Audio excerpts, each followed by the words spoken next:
Welcome back to the Elle-Sera podcast. Today, I'm joined by Nikki Wright. Nikki owns a skincare company called Nick Skin. She's one of my favourite women to talk to because she just cuts the BS and she is just completely down to earth and honest. In this chat, we've talked about hero products, the best skin protocol, and the intrinsic link between your internal health and having fantastic, thriving, beautiful skin. We also talked about the benefits of facial massage. So if you're not sat there massaging all your creams into your skin at night time, she'll tell you exactly why you should be. So enjoy the chat. Hi, Nikki. Thanks for joining me today. Hi, thank you for having me. Okay, so for anyone who doesn't know, Nikki is the founder of Nick Skin, which is an incredible skincare company up in Crosby, but you're just about to launch your own skincare and wellness centre. Yeah. Tell us a bit more about that. Okay, so for so long, I have been treating people's skin. And throughout the years, my journey for learning, like yourself, it never stops. And the more that I've delved into skin and the more severe skin concerns, I mean, I could tell you some of the craziest skin concerns that I've seen. I get so frustrated about not being able to treat people with that full 360 approach. So we're sending people to doctors for bloods, but, can you go and see them? I'm seeing people with stress, inflammation caused by anxiety. And it just didn't make sense to me. So it's so much more than just putting a cream on it. I feel so passionately about it that it just made sense for me to have everything under one roof. So I could say, this person is suffering from really severe stress, inflammation. I'm going to send her to, acupuncturist or Reiki or reflexology. I feel like the GPs for general health, I probably don't go anymore. I think obviously there's definitely a place for it if you broke your arm or there's more severe things going on, serious things. But I feel like they just give everybody a pill and an antibiotic or something to it's like putting a plaster over a gaping wound. They never get to the root cause of why that person is suffering. And your skin is a mirror. It's telling us what's going on the inside. It's like an alarm system, isn't it? Absolutely. It's your biggest organ. And if that is showing something that, rosacea is not normal, acne is not normal. 1,000,000%. Oily skin. Yes, some people have different types of oily skin, but if you're getting breakouts in your T-zone or around the jawline. It's a mirror. Absolutely. It's kind of an indicator of what's going on the inside. Exactly. And then you're sending people and I'm saying to them, look, go and get your hormones checked, go and get your thyroid checked. And I'm kind of waiting for them to come back before I can really do them a proper treatment plan, which they're going to be not only they're going to see the results from and long-term results. It's a full change. They're going to the doctors and doctors saying acne, there's a Roaccutane or Lyme site. Well, why have they got it? Why have they got it? And a perfect example of this is I have one client, Amy. She's absolutely gorgeous and she's been coming to me for about 10 years. And she's never suffered with the skin. She came off the pill.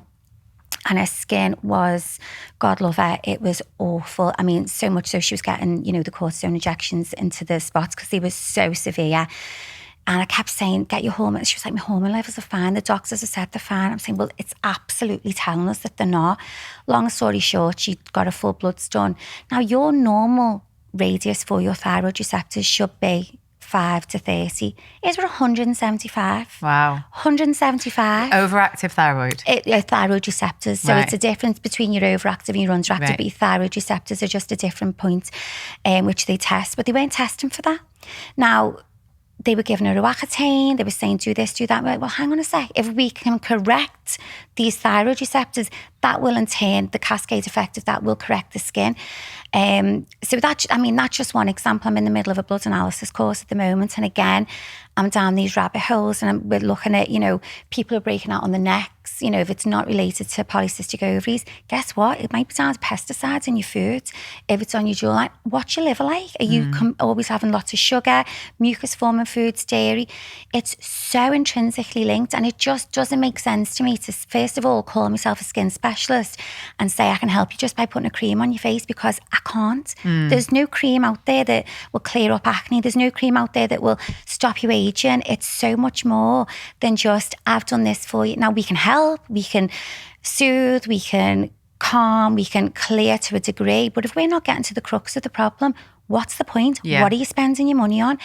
And I feel like in the skincare industry... Yeah, I feel like if somebody's got terrible spots And there's loads of wonder creams out there, and you see loads of before and afters, which is like, you know, a real spotty face, and then like, you know, afterwards they're, you know, gorgeous and clear, clean, clear and under control. Yeah. And it's just marketing nonsense. Absolutely. And I think, again, you know, being in the industry and kind of seeing how people are trained, which just bothers me no end. Talking about like ingredients, people don't understand ingredients. And you know, I feel like sometimes they're not meant to understand ingredients. Companies make it very difficult to kind of know. I mean, it's like reading hieroglyphics on the back of a on the back of a skincare like product. Everything's got about 5 names. They're not soft. And look, you know, it's my job to understand the ingredients, and I will still pick up a magazine and go, I am every marketer's dream, by the way. I fucking buy everything. Sorry, I've just swore. Sorry. It's fine that you definitely don't swear as much as me on here. I buy everything. But, you know, I'll pick up magazines and be like, you know, Elixir of Youth, Miracle. I'm thinking, oh my God, death becomes it. Absolutely. I go on, I click on it, and then I get the ingredient list up and I just go, absolute shite. Like, I mean, we were talking about it not long ago about the Well & Co supplement, the Cosmos, Kate Moss supplement. When you really break it down, the amount of good ingredients in there is few and not. Well, it's just such a low dose that it's not going to do anything. There's another one, AG1, which is like got like over 70, you know, beneficial minerals in there. And they say it's an insurance policy. Well, it's actually doing nothing. It's so small that it's not actually doing anything for you. You might as well not bother. It's all marketing. It's green sludge and it tastes like shit as well. Yeah, it's all clever marketing. And look, we are in that society where everything is thrown at us through Instagram. You only need to think of something and it comes up on your social media. You know, we are getting thrown things at us all the time. And obviously, you know, it's our job to understand our industry and to understand what we're telling our customers and clients. So we go hell for leather in really kind of breaking everything down, you know, stripping it back to bare bones. Other people don't do that. They haven't got the knowledge, not educated. What I really want to do with the New Wellness Clinic is educate people. I want to educate people on how the skin is linked to the inside, how looking after the inside will reflect on the outside. Yeah, linked to your gut health, linked to your mineral deficiencies, hormonal deficiencies. Yeah. And it's about making sure that people are making informed choices. You know, somebody said to me, you know, why are you training people? And so I'm doing a training academy. It's something I've been asked to do for a long time, and I've always said no, because basically there's all these like 3 and 5 day training courses out there. You cannot learn skin in that amount of time. There's not a chance you can learn skin. You can definitely start your journey, but there is not a chance you can learn skin in that time. And I just have always pushed back against it. However, I've said, you know, I'll do a massage course. I've invested a huge amount of money training with some of the best people in, you know, massage over the years. I watched an amazing video on your Instagram page the other day, and I was actually showing it to a few people. Went, wow, that's a facial. It looked like, I don't know, it looked quite brutal, but it looked incredible. It was like you're getting your neck done by some guy. Was that Pietro Simone, sorry, apologies.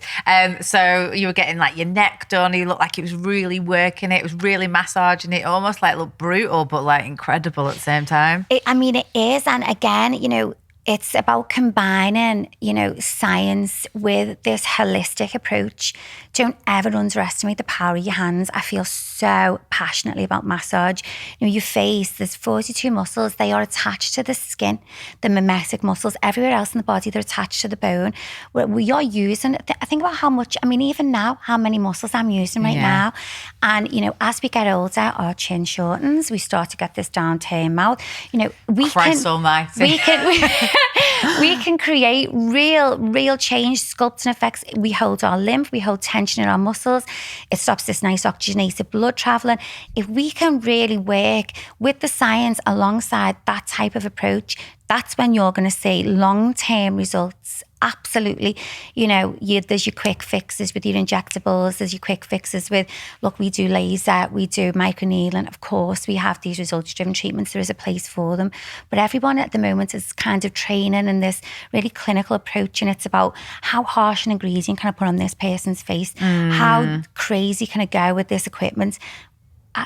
Put all that aside.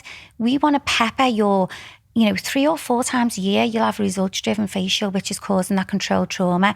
But the rest of the time, we really want to be working on that lymphatic system, get that fresh oxygenated blood traveling around, the nutrients and peptides, relieving that tension in the face, which softens the expression. I massage my face every single day. Every day. There's nothing in my face at all. I have had Botox in the past. I've had fillers. Everything's gone. It's all taken out. I massage my face every single day, and I notice a difference, even in just 3 days of not doing it, just where you're holding lymph, you look heavy. It's so incredibly powerful. What do you massage with? Just your fingers, or do you have any tools? Or So combination. I love a gua sha. I trained with the amazing Britta Plug from Wildling, who is incredible.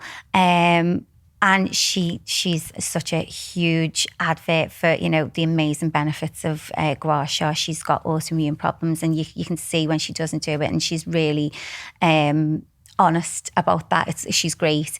So I do gua sha, but I just love getting in there with my hands. And I, a bit like the face gym, I really work. Well, I was just about to say, I've had a face gym in the past, and then and they've got a few tools and stuff like that. So is that kind of what the technique is? Yeah, so I've trained in advanced lymphatic drainage and shiatsu, which is like a pressure point massage to help relieve tension in muscles.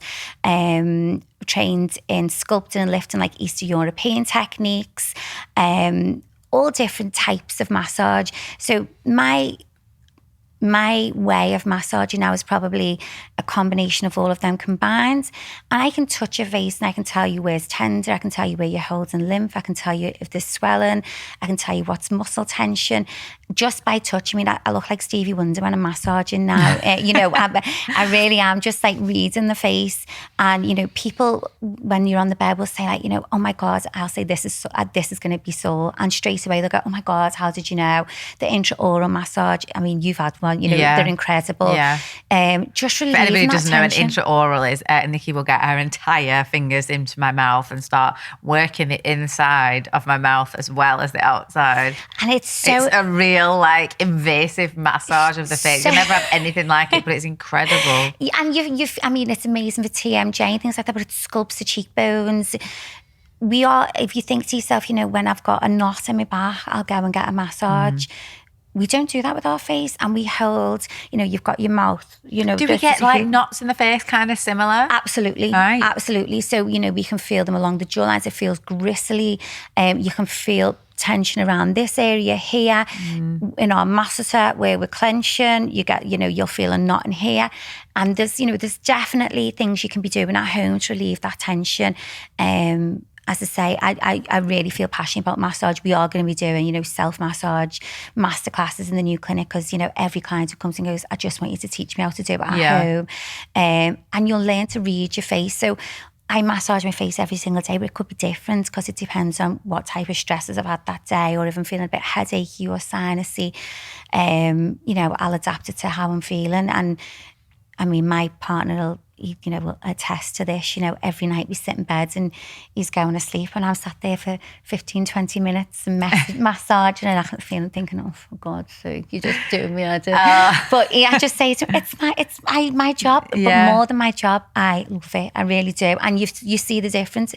That inner glow that everyone talks about, you don't get that through a highlighter. No. Throw as much highlighter on your face as you want. You can look like a unicorn shit all over you, but if you are not getting that fresh oxygenated blood traveling around, then you haven't got that inner glow, and that's really where it comes from. It really is. You need nutrient rich, lovely. I'm thinking of like blood now that looks like Fern Gully as it's running through my body. Exactly. You know what I mean? You want that like heavy nutrients. Like you could live perfectly well on this planet with zero hair on your head and like dull, tired skin. because it's the last place your body will send nutrients. So if you have thriving hair and you have really good skin, you know that, and like great nails and stuff, you know that every part of your body must be getting it if your extremities are really getting it. Well, and again, this is where the wellness and the skin go hand in hand. You know, it's your gut health. It's what you sleep like. Are you getting into your REM? No, I'm not. So you're not regenerating, you're not rejuvenating. So you're looking good. So your skin's got two roles. Of a daytime, it's protecting, it's absorbing vitamin D, it's protecting from free radical damage. Of a nighttime, it's regenerating, it's rejuvenating, it's excreting its toxins. If you're not ever getting to that REM sleep pattern, which by the way, I'm not the best sleeper, and it's difficult when you say to people are stressed. Stop stressing. It doesn't work like that. But this will slow down your lymphatic system. It will stop which stops the blood from flowing the way that it's meant to, and it's meant to flow, like you said, like Fern Gully, traditional Chinese medicine say that chi, that energy, it's meant to flow like a river. When it's stagnant and it's sluggish, it's sitting there, pond, murky water. Who wants that? That's why you're going to look dull. We need this. Sleep's huge, nutrition is huge, what protection are you using is huge, and that's not just down to SPF. That's down to, are you using antioxidants as well, because that's a major thing for helping to preserve your collagen. It's not just about your SPF. Retinols, yeah, absolutely. It's one of the best anti-aging ingredients, but then also it's how we use the retinol. I am not one for saying go hell for leather. Don't. It's your skin is thinning as you get older. Do not thin it anymore. You're going to cause yourself a whole host of problems. So I don't use retinol, and everyone's like, might be time for you to start using retinol. You're 38. And I actually don't yet. I actually... But should I?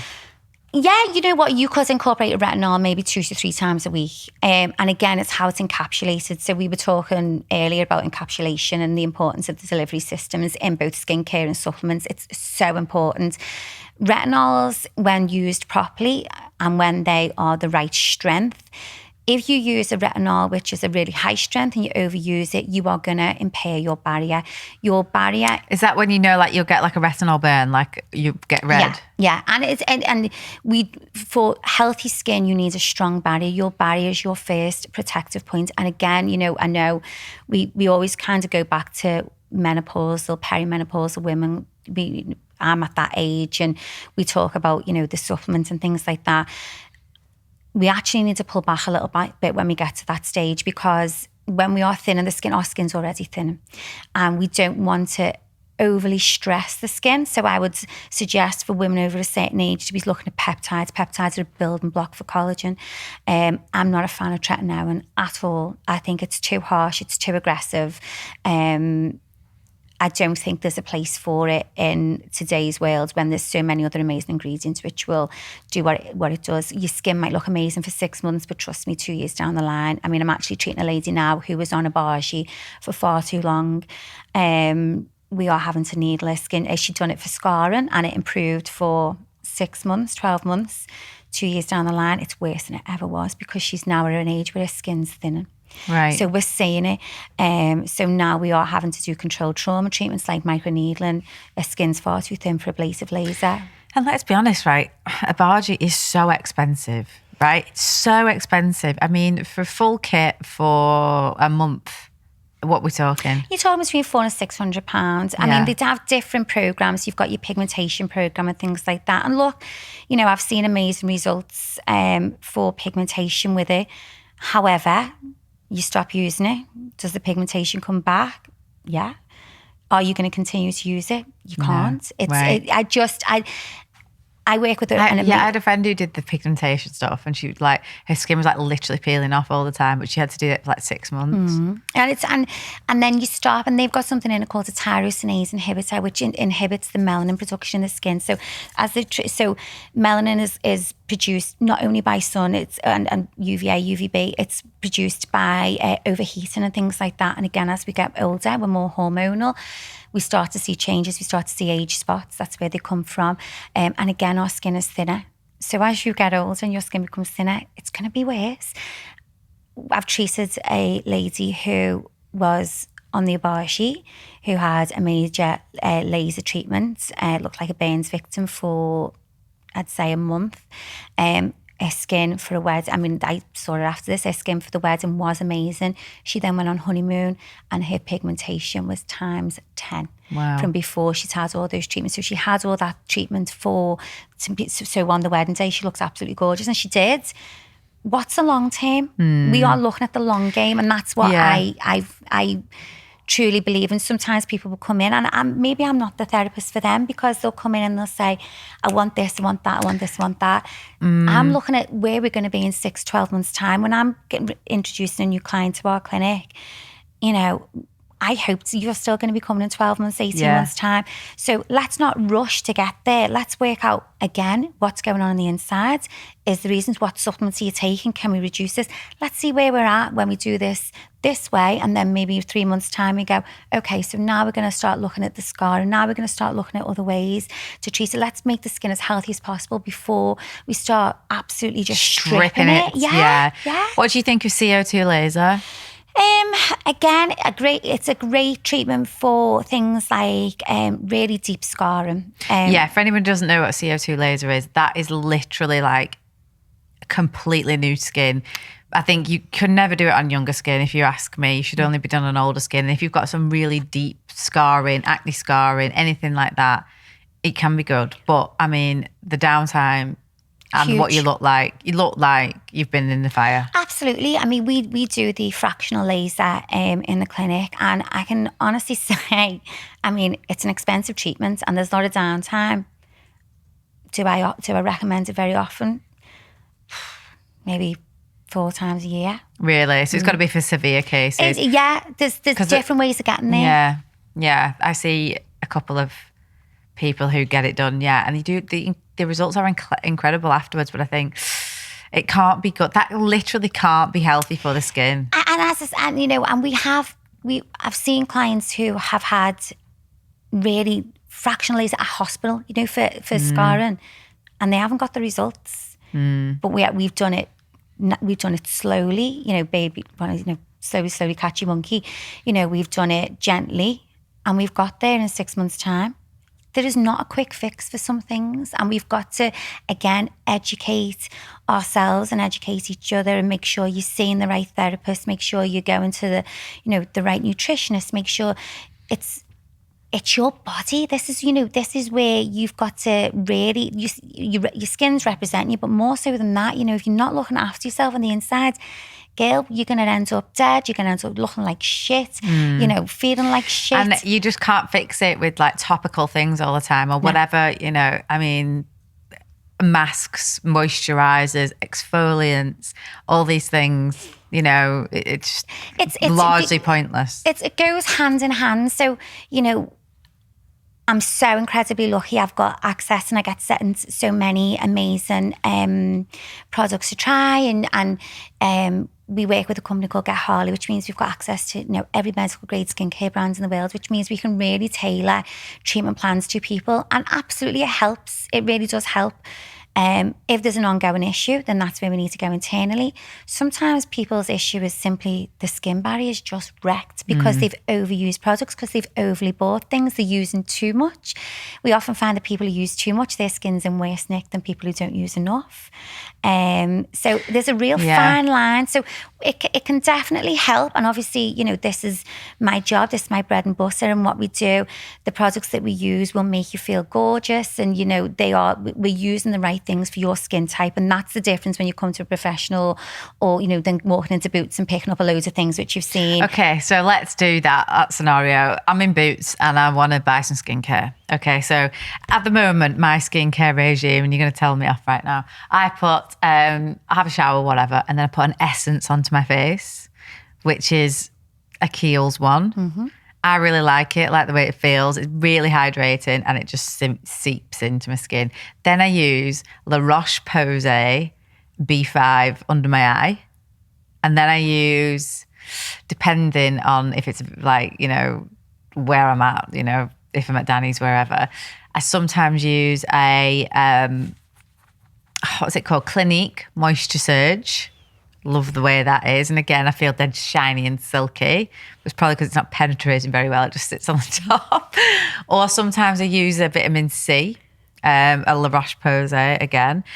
What else would I put on then? And then a bit of SPF, which again, I've got 3 different brands. Depends which one I want to pick that day. A glossier one, which is not very good, doesn't feel very nice. Clinique, which feels a bit chalky. And then I've got Helio Care as well. Again, depending on which one I want to use. But then I feel like I put makeup on all the time. So realistically, how much sun is actually getting to my face through that makeup anyway? No, it will penetrate through your makeup. And I always say to people when they come in and they say, well, I've got SPF in my makeup or in my moisturiser. It's almost like wearing or using an umbrella with holes in the rain. It's not good it's enough. Not protecting, no. So Helio Care, fab. La Roche-Posay, yeah, I think it's great. I think it's a really good, especially for people who are kind of on a budget. That's amazing. The Moisture Surge does feel nice. It's got something called dimethicone in, so it will feel nice on the skin. The difference between medical grade and I am not a skincare snob at all. We've spoke about this in great length. I believe that, it's not about spending fortunes, it's about using the right ingredients. Even if you've got 2 or 3 hero products in your routine, and that's better than, having 16, crap ones. I feel like, as I say, they're very good at marketing. And the difference between medical grades and the expensive products that you can buy in like John Lewis and Boots and wherever is that the medical grades has got the science, they've got the white papers to back up. So we were laughing, we were saying about Charlotte Tilbury, check, something like they've done. That miracle cream, checked on 3 people, 42 women. I was like, I'm sure Charlotte Tilbury could do a bigger survey than that. Yeah, it's crap anyway. Yeah, exactly. It's one of the worst moisturisers I've ever used. It's amazing for under makeup because she's a makeup artist. So she's created something which works under makeup. Does it do anything for your skin? No.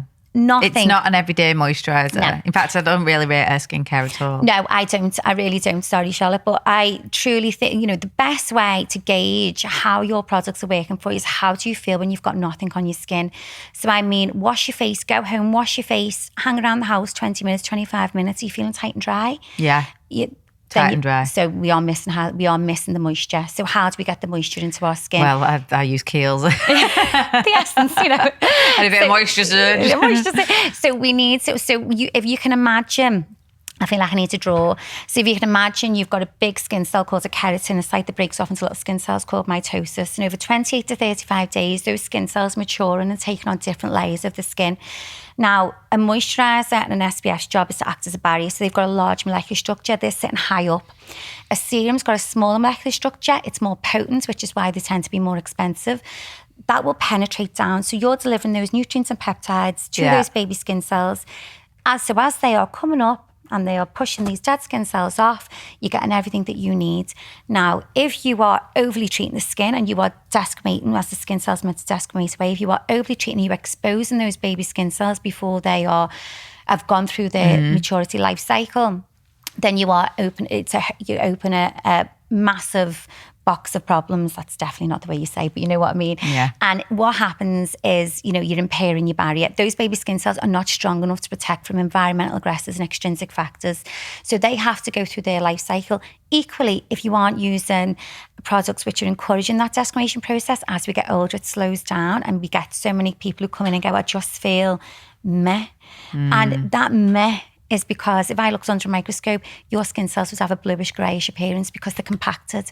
So it's about, again, striking that balance between encouraging the desquamation process without Which overly is basically stripping. exfoliating those dead skin cells away, but we don't want to do it too quickly because we're going to expose the new ones underneath. So we want to do it gently more often. So I would recommend to strike the balance right. So I could honestly say to you, I can't tell you the last time I grainy exfoliated my skin. It's not Neither for me. can I. It's you chemically exfoliants are much more results driven and extremely they do the job extremely well in encouraging that desquamation process without overly stripping. Now, obviously, that when we are using cleansers with small amounts of alpha hydroxy acid in, and I am so on the fence with some alpha hydroxy acids. I'm not a massive fan of glycolic. I'm not. Well, it's too and much. then what's the other one? Salicylic. So salicylic is a beta hydroxy acid. So salicylic's job is to cleanse what's in the pores.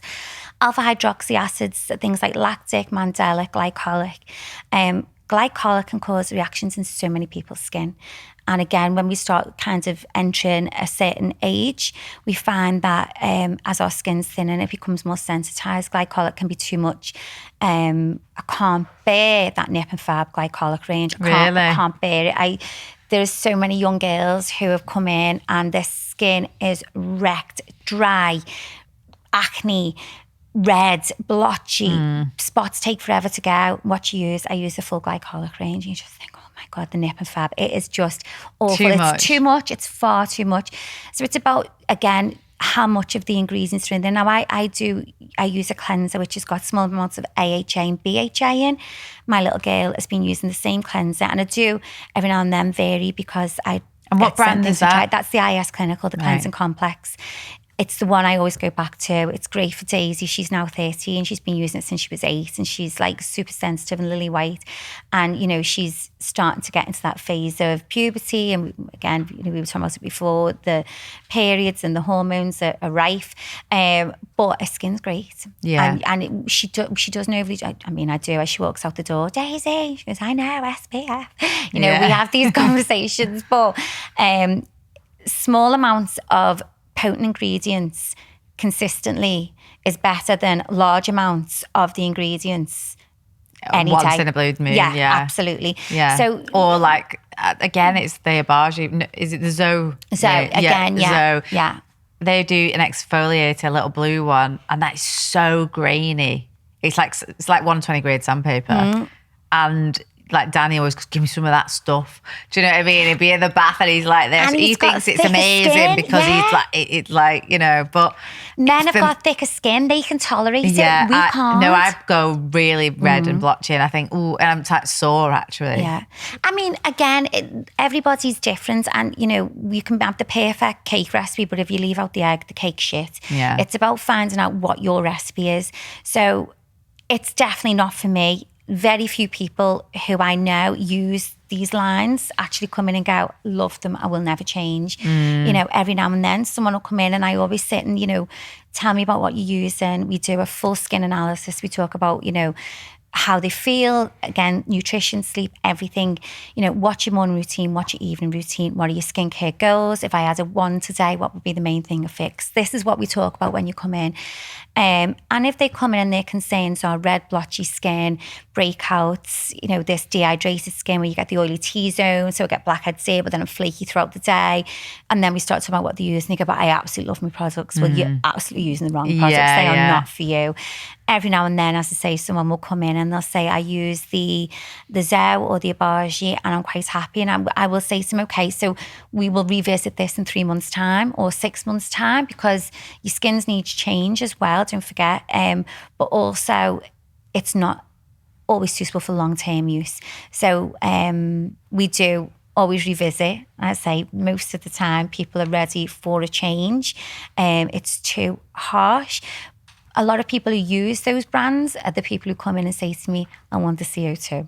Yeah. I want the harshest peel you've got. Yeah, of course. And they've seen, you know, these incredible kind of like marketing results and stuff. But actually, when you understand what it's doing, it's inflammation. Of course. So you see this really nice plumping effect for a period of time because the skin is inflamed. So again, what's the long game? Yeah. So I know it goes against what so many people are being taught now. I know it does, which is why we're opening the academy.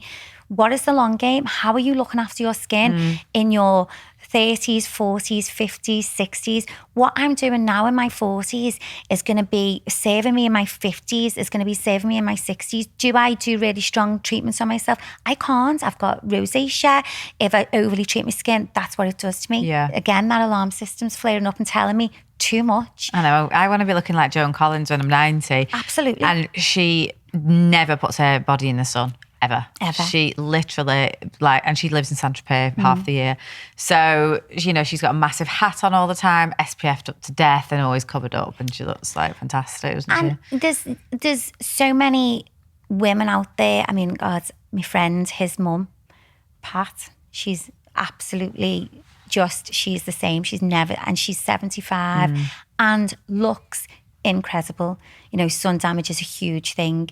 But then again, this is where we start talking about layering. Well, your antioxidants, that's going to help to preserve your collagen. It's not just about creating collagen. We were touching on collagen supplements before. Preserve your collagen. That's what we want to try and do. Well, absolutely. The biggest way to do that is less inflammation. How do you do that? Great diet. Protein rich supplements. Absolutely. Stop trying to get rid of the collagen in the first place.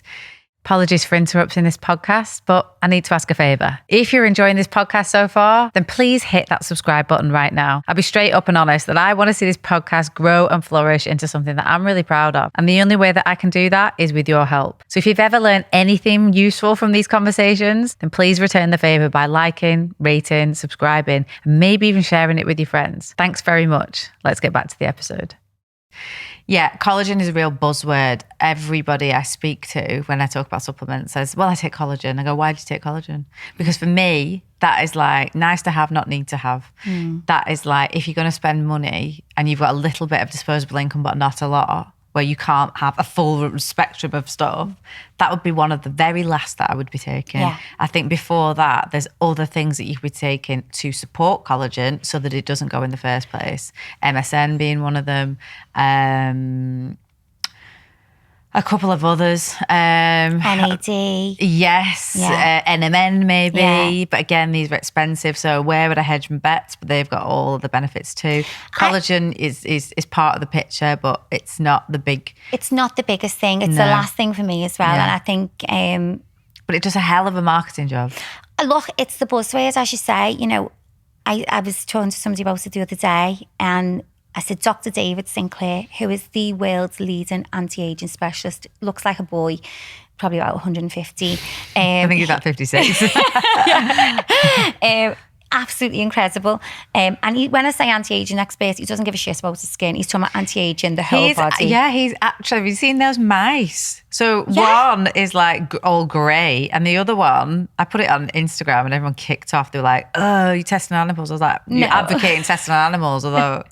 No, but here we go, right? No, science. I'm actually like pulling up the fact that this is incredible. That little mouse has managed to, they've reversed its aging. So they're both the same age. And one has got lovely brown hair and the other one is all grey. All grey and awful. This guy, if there's nothing about anti-aging, this guy doesn't know. So I just looked up what does David take and went down a rabbit hole. I tell you my other favourite guy, and I'm like not far away from him in my mentality. Brian Johnson, have you seen him? The guy who's literally aging backwards. Oh, okay. So tell me about Brian. I've heard somebody else mentioned him. I don't know. Oh, what a guy. Look at his face. He's got big resources. He probably spends about $2 million a year on aging, backwards.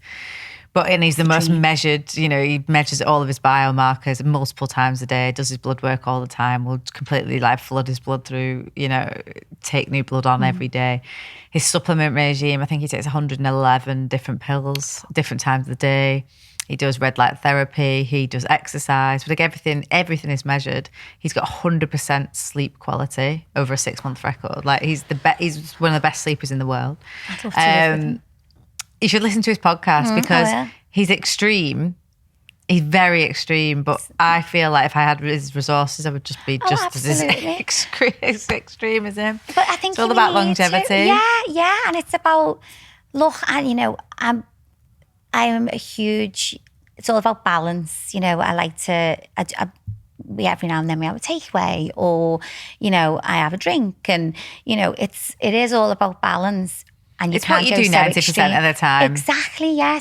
So these guys are teaching people, they're not bothered necessarily about how they look. I'm sure it's a factor, but what they're saying is, I want to be as young as possible internally, my biological health. Yeah. Which is why NAD is, amazing, and that's kind of coming through now. And again, I've been down this rabbit hole, and I've got a meeting with the NAD Plus team tomorrow. They actually did they went away to a addiction clinic in America, and they watched 5 people who were on the IV drips for 5 days. They looked 10 years younger after it, and their biological health was 10 years younger. It's about... I mean, that's the thing. You've got your chronological age and you've got your metabolic age, and just because you are 40... You know, that's how many years you've been around the sun. But biologically, you could be, the body of a 30-year-old. Which exactly, is personally what I'm striving for. Well, that's it. I had a test with a guy and he said mine was 32, which I was absolutely amazed with, but I'm going to get it down next time I go in. I'm working 18, on it. I'm going for. That's the 12. I think, as you say, it's what you do 90% of the time. I was listening to a podcast, sorry, not a podcast, an Instagram post. And again, we're all on the SPF journey and things like that about protecting and all of that. And they were saying how years ago, skin cancer was not as prevalent then as it is now. In fact, it was very rare years and years and years ago. And a lot of it's to do with the crappy diet we're eating and the exposure to the sun. Yeah. So if we're looking after ourselves internally, and, we need the sun. I think it's so hard these days to look after ourselves internally, though, because 50 years ago, there wasn't many obese people. You'd see a picture of somebody on a beach or lots of people on a beach and none of them would be overweight, like almost none of them. So even though you think you're eating healthy, actually farming practices have got worse, soils have got worse, everything is getting worse, everything is wrapped in plastic, everything is covered in pesticides. So even though you might have a predominantly plant-based or plant-centric diet and you eat lean protein and organic. Great, but I'm sorry, but, because supermarkets, when you're in, out, they wrap everything in plastic with a barcode on it instead of maybe we go back to the farmers markets and the organic markets and no, it's not going to last as long. And maybe you have to go every day and go and buy your food for that day, more time consuming. And what happens is women are not in the home anymore. I look at this all the time. What's happened? Women have gone back to work. The Western world has got unhealthier. And I'm not saying the women shouldn't be in work, but what I'm saying is maybe there was a place for, making stuff from scratch. And actually the mother's role was very important. Very important. But even as you're saying, when we are drowning under the old stereotypical of I need to be the mum at home, the wife at home, dishwasher, all the dishwasher fairy, all those things. I'm still that person because my mum and I watch my mum, but I'm also a businesswoman. I'm also, growing a business. I'm also learning. I'm educating. I'm on a journey because I'm not just a mum. I'm not that is just a thing at all. They say, don't they? I get a break sometimes when I go into work. They say being a stay-at-home mum's like equivalent to like 4 full-time jobs. But in the same breath, we try and do everything. It's so difficult to do that as well as go. And I've cooked a meal with all the micronutrients that we all need today. Yeah. Alongside that, you're popping into Sainsbury's on the way home. How much of that is truly organic? Yeah. I got one of those, it's an electrical device you throw in the sink with a tablespoon of bicarb. I've seen these. I always wondered about these. I'll send it to you, a little link. It's only off Amazon, a cheap thing. Look, it might be doing nothing, but I just thought I need to be clearing these pesticides off because I'm doing this analysis course and I'm reading about I'm going, oh my God, it's so bodies aren't decaying in the ground. They're taking 10 times longer to decay in the ground because of the preservatives we are taking on. Like, it's as you say, it's so difficult to look after ourselves in this current world that we live in. So small steps like, right, I'm going to buy that and try and get the pesticides off your food.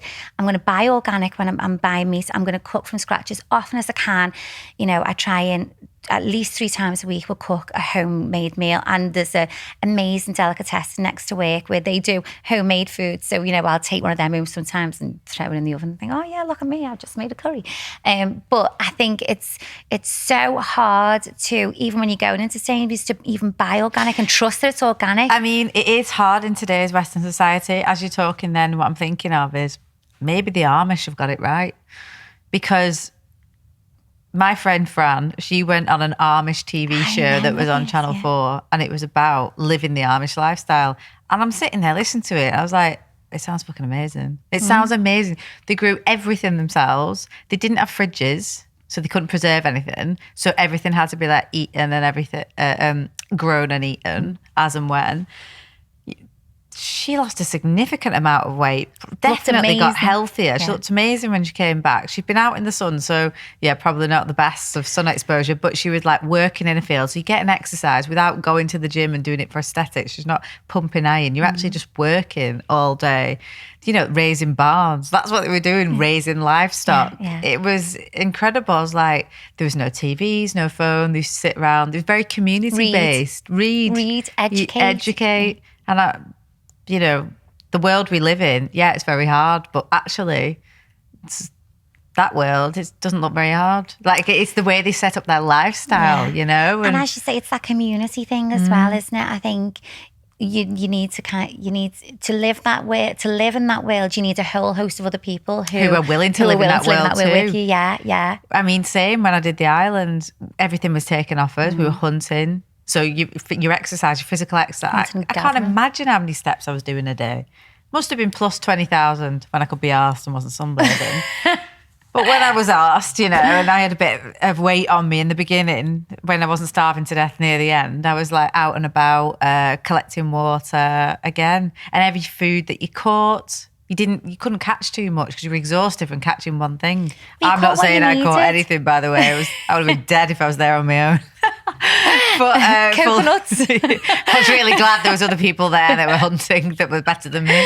You were gathering, it's fine. Yeah, you need to did a bit of gathering. Got a bit of wood for the fire and stuff. But still, it taught me a lot about how I was living my life in such a way that I wasn't meant to be. And that is back to basics, you know. It's hard though, you know. It's so hard. I came back with this like renewed sense of that's how I want to live my life. And I was so outdoorsy and adventuring, and I was going to climb, you know, Snowdon one morning and whatever. And then again, slowly, I've got back into, you know, this world of e-commerce, and I'm just like meeting, anxiety. As soon as I wake up, I've got 20 messages, 3 from China, 3 from India, blah, blah, blah. And I'm just like, and everyone's asking me for money and stressing me out. And I'm like, I've literally just opened my eyes and I'm like, at like stress level 100. You're in that fight or flight from the second you minute I wake up. And then also there as well, I completely empathise, you know, we're doing this build at the moment and oh my goodness, it is just taking up so much mental space, so much money, you know, completely double the budget already, I haven't even finished. All these things, we also thrive in those environments. I mean, I think this is what, if you didn't want to do, we wouldn't be doing this. So, you know, we want, it's.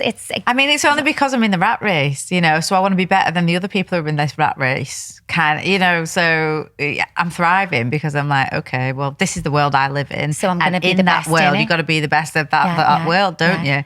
You know, so that is difficult. If I took myself away, I watched the beach last night. I thought, wow. Love that.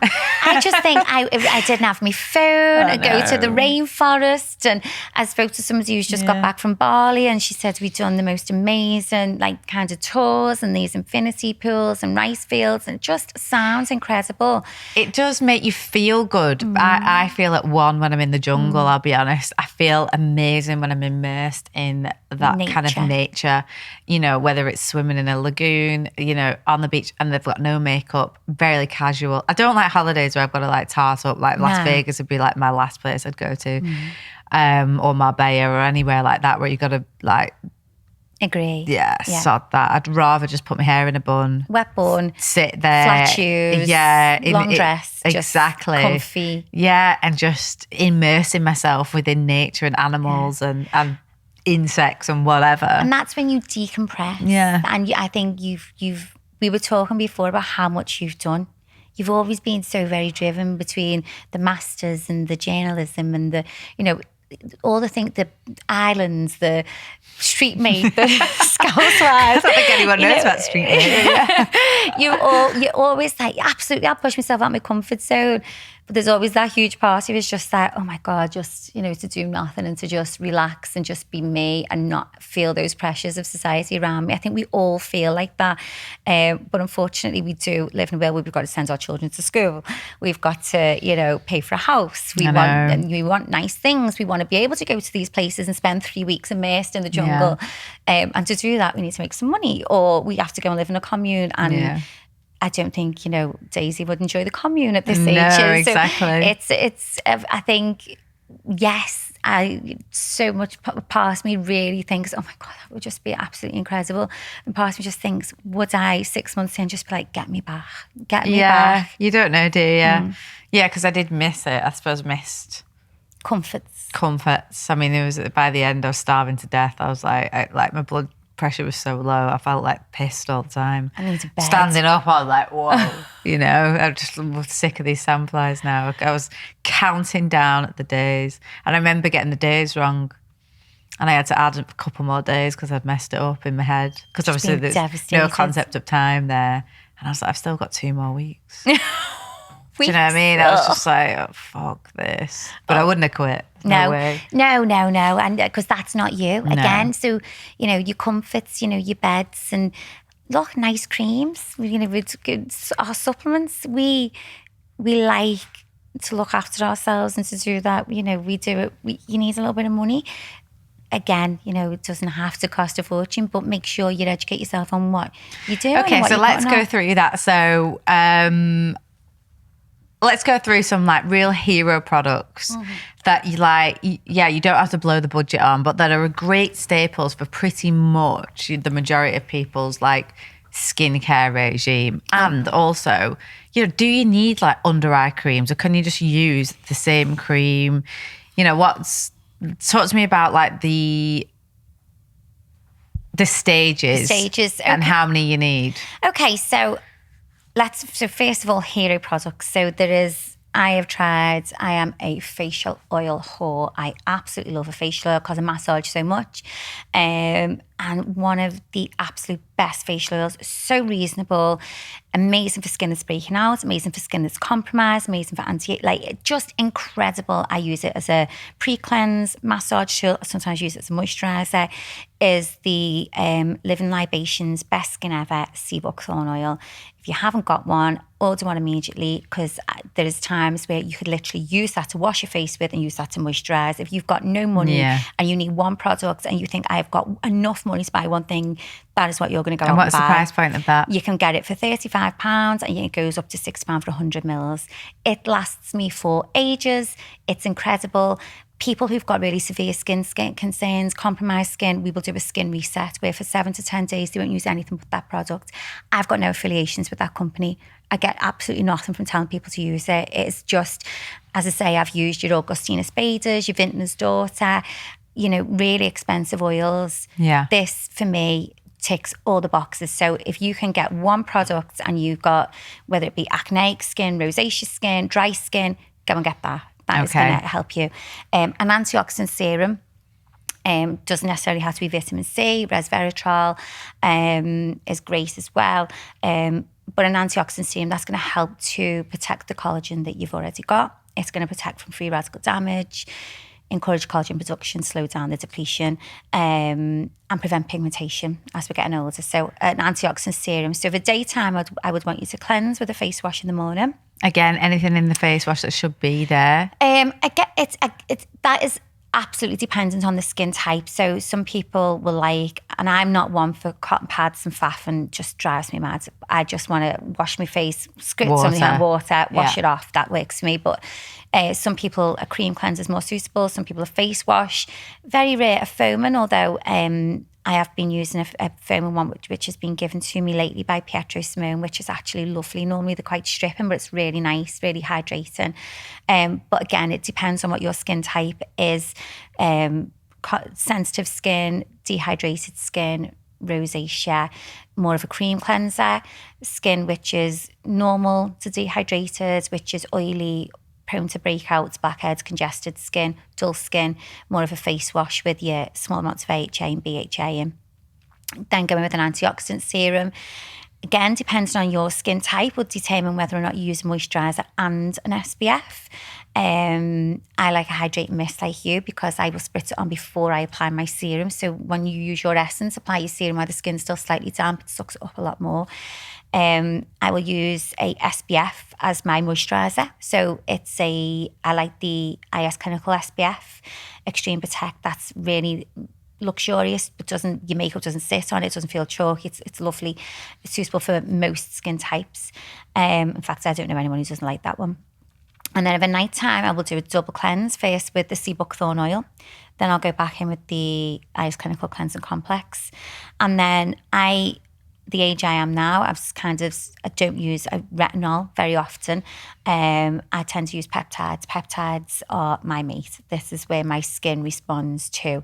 I love a hyaluronic acid, lots of hydration. Okay, so I found one the other day that had 7 different types of hyaluronic acid in it, and I thought I didn't even know there was 7 different types. It's the small molecular chain weight. So when you're looking at, for hyaluronic acid to be effective in your skin, first of all, it's got to be formulated with sodium hyaluronate, or it can actually make your skin drier. People don't, the ordinary. I need to check it. Check it. The ordinary, I've got one which does the absolute opposite of what it says it's going to do. And the ordinary's got some great products, but that hyaluronic I was going to say, is the ordinary as good as people think it is? But the hyaluronic, it does make me feel drier and tighter. Then, so we'll double check the ingredients on that, but it's a small molecular chain weight. And again, we're talking about the delivery system, and this is something that it's my job to learn. It's my job to be able to tell you what's worth investing and what's not. A great hyaluronic acid is La Roche-Posay Hyalur B5. Amazing for the price. Okay, so I use that under my eye. It's in a little blue. Yeah, so you just use. I must have the eye one. The eye one, yeah. Yeah. Dead hydrating. But that's a good one for all over the face. If you're on a budget, that's a great one. The Pietro Simone Dewy Reboot, incredible. Hydrocool is a great price point, the IS Clinical, for people who are perhaps breaking out and dehydrated. It's got antimicrobial properties in, but it's also hydrating, because sometimes dry skin, which is breaking out, it's actually harder to treat than oily skin that's breaking out. Right. So it's about balancing. If it's too dry or too dehydrated, you produce excess oil to overcompensate for it. So we try and balance it with HA. So the Hydrocool is amazing for that. The Medicase Hydrate B5, great one for young skin, not crazy expensive, but medical grade. So you've got the science and the white papers to back up. They've done tons of testing, and we know it works. A B5 mixed with hyaluronic acid makes it that little bit more effective. You just absorb it better. How do you feel about like niacinamides, lactic acids, glycolic acids? Again, it all depends on what the skin concerns are, who needs them. Azelaic acid is a great ingredient, and people don't talk about it enough. They talk much more about your glycolics and your niacinamides. Azelaic acid is derived from oats. It's super gentle. It is amazing for, again, sensitive skin, compromised skin, skin which is building up, skin which is dry, which is dehydrated, which is dull. It's a great one to just start with if you're starting to head into the acid game. Hyaluronic acids, we say acid and people think it's, crazy. Stripper, but it's not. It's absolutely not. We could sit and talk about ingredients all day. My routine's really, really simple. And once a week, I'll do a mini facial on myself, and every day a massage. And again, I'm thinking about long term. So peptides are your long term for anti-aging. They're your building blocks for your collagen. Peptides with a medium strength retinol once or twice a week. It's more than enough. SPF every day, antioxidant serum, smashed it. I think that's a perfect way to wrap up then. Well done. Yeah. That's like our skincare prescription for pretty much most people, unless you've got some really challenging skin. Mm-hmm.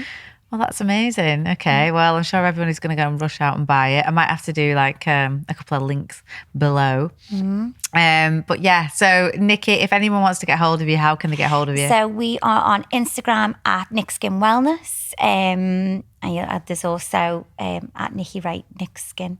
I think you'll see it on there anyway. You can message me direct if you've got any skin questions. I'm more than happy to help. And we should be open by the end of November. We were saying mid-November, but I'm going to be a little bit cautious and say the end of November. We will be open by Christmas.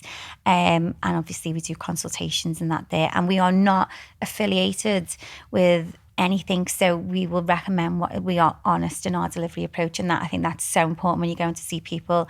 Do not go and walk in and think, oh my God, I've got to pay £300-400. You absolutely don't. It's about just seeing people who give you the right information and can send you with the right products for your skin, as opposed to making a shitload of money off you because they've got the products in the cupboards in the back. I love your honesty. Nikki, thank you. I could have done this all day. Thank you so much. Thank you.